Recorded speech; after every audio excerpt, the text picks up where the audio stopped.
Quels sont les risques juridiques liés aux incendies en entreprise? On en parle tout de suite avec mon invité, Romain Bruyard, associé chez PHPG Avocat. Romain Bruyard, bonjour. Bonjour, merci pour l'invitation. Nous allons nous intéresser notamment à l'étendue de la responsabilité quand il y a un incendie en entreprise. Mais tout d'abord, quelles sont les étapes clés pour une entreprise dans l'évaluation des dommages suite à un incendie en entreprise? Alors, la première chose, hein, oui, le mieux déjà, c'est qu'il n'y ait pas d'incendie. Bien Donc, sûr. ou à tout le moins d'en limiter les conséquences.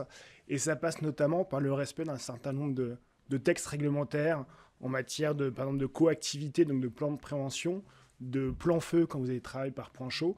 Et plus généralement, en fait, il vaut mieux mettre en place dans les entreprises une analyse de risque pour permettre d'éviter une aggravation des incendies. Je pense notamment à un dossier où vous avez eu un feu d'origine électrique et les salariés étaient un peu perdus pour savoir quoi faire avec cet incendie. Et donc, ça a considérablement ralenti l'extinction et la prévention de cet incendie qui était dans l'entreprise.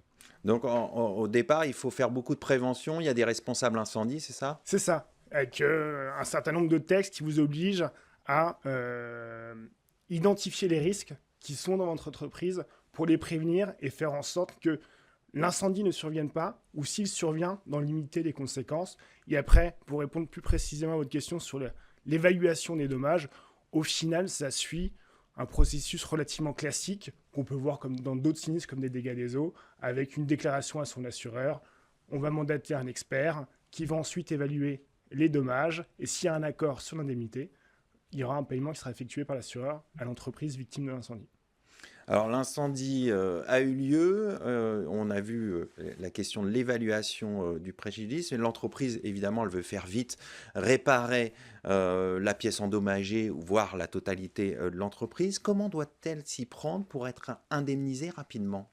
Ouais, pour que ça soit rapide, déjà, il ne faut pas qu'il y ait de problème assurantiel. Donc, pas de problème assurantiel. Il faut que le contrat d'assurance soit bien calibré pour qu'ensuite, il y ait un paiement rapide. Bien calibré, c'est de dire que est-ce que les déclarations que vous avez faites à votre assureur au moment de la souscription correspondent au risque réel. Donc, en termes de valeur des biens dans l'entreprise, le nombre de sites déclarés, il faut que ça corresponde à la réalité. Et si ce n'est pas le cas, il peut y avoir des réductions proportionnelles, voire la nullité du contrat, ce qui crée des discussions et donc ralentit l'indemnisation. Pareil, souvent dans les contrats d'assurance, vous avez des conditions de garantie, c'est-à-dire qu'il faut remplir un certain nombre d'exigences pour que la garantie puisse s'appliquer. Par exemple, en matière de panneaux photovoltaïques en extérieur, il y a des obligations de débroussaillage annuel qui doivent être respectées pour que l'indemnité soit versée, que le contrat donc s'applique.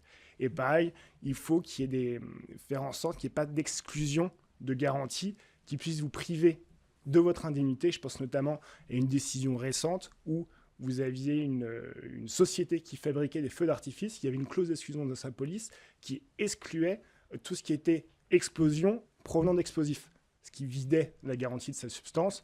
La Cour de cassation a censuré une telle exclusion, mais il y a eu 10 ans, 15 ans de contentieux, et donc ça a considérablement ralenti l'indemnisation. Et si votre contrat d'assurance est d'équerre, pour accélérer le processus, il suffit d'avoir une déclaration de sinistre qui soit faite rapidement, un assureur diligent, et tous les justificatifs que vous avez gardés dans une comptabilité pour justifier des dommages allégués. Et ça veut dire qu'en amont, au moment de la souscription du contrat, il faut faire attention aux garanties qui sont associées. Tout à fait. D'où le rôle d'un courtier ou de votre agent général qui va aider l'entreprise à bien identifier les risques qui existent au sein des locaux pour ensuite souscrire une garantie qui soit adéquate. Quels sont les principaux points d'attention sur justement les garanties dans les contrats à surveiller?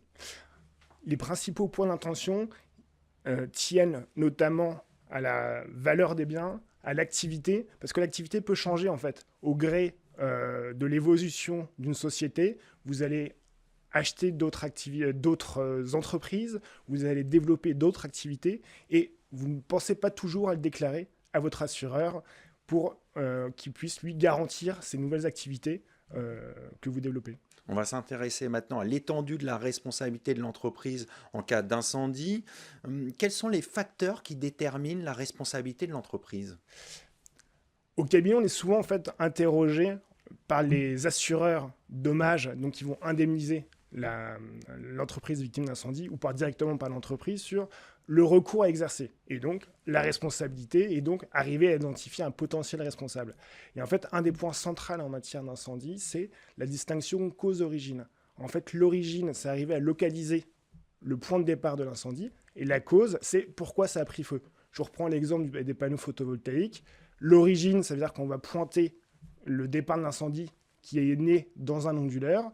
Et la cause, c'est parce que la société qui a posé l'onduleur n'a pas respecté les préconisations du fabricant. Et donc, pour arriver à engager la responsabilité d'une société, il faut le plus souvent connaître la cause, ce qui est le plus difficile à caractériser. Et donc, c'est aussi le rôle des avocats de jouer un peu avec toutes les règles du droit pour trouver des fondements juridiques qui créent des présomptions de responsabilité. Je pense à la responsabilité décennale des constructeurs ou en matière de bail, la présomption de responsabilité du locataire en cas d'incendie, pour faire échec à une impossibilité de déterminer la cause et quand même pouvoir avoir un recours contre le responsable. Quelles sont les tendances de la jurisprudence sur cette question ? En matière de présomption de responsabilité, que ce soit... Alors, ça diffère considérablement en fonction des fondements juridiques, mais en matière décennale, la jurisprudence est plutôt constante. Vous pouvez agir contre votre constructeur donc, dans un délai de 10 ans à compter de la réception des travaux, quand bien même la cause sera inconnue, dès lors qu'il y a un lien causal entre les travaux qui ont été réalisés et le point de départ de l'incendie. Est-ce que vous avez des conseils pour les entreprises qui nous regardent pour justement anticiper des risques d'incendie ? Alors, ça revient à ce qu'on disait au début en matière de respect de la coactivité, des plans de prévention. En termes de statistiques, il y a quand même beaucoup d'incendies qui ont des origines électriques. Et donc, c'est bien vérifier et bien faire tout ce qui est maintenance électrique, ce qui n'est pas toujours fait dans les entreprises. Un mot aussi sur le rôle des assureurs. Comment ça se passe ?